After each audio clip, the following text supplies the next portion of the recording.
Bir жас жігіт үйленіпті. Дүркіретіп үлкен салтанат сарайында 500 адамға той жасап жатыр екен. Бала жастайынан әкесіз қалған, ананың қолында өскен екен. Той болып жатыр, қызық болып жатыр. Жаңағы ақжаулықты ана келген қонақтардың көңілін табу үшін барлығымен билеп мәз-мейрам болып жүр екен.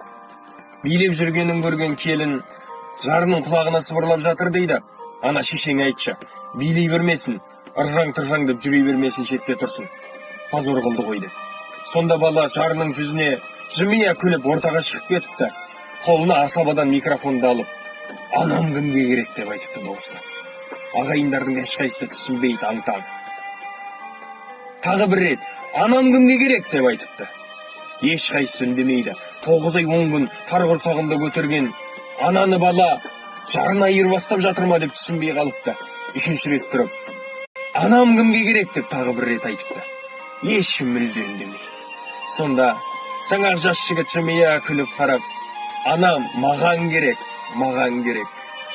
Дүниеде мен барлық нәрсені таба алам, бірақ анамды ешқашан таба алмаймын депті де, анасының қолынан ұстап тойханадан шығып бара жатса, алдынан қайнатасы шығып қалыпты.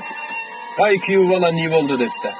Сонда жас бала болған жағдайдың барлығын қайнатасына түсіндіріп беріпті. Сонда атасы көзіне жас алып, құшақтап, ей құлыншағым, менің де сен сияқты ұлым болса ғой, күйеу балам болса ғой, кешірші мені, осындай қыз тәрбиелегеніме депті. Дүниеде біз барлық нәрсені таба аламыз, бірақ ананы ешқашан таба алмаймыз. Ананың қадірін түсінейік. Ана жалғыз.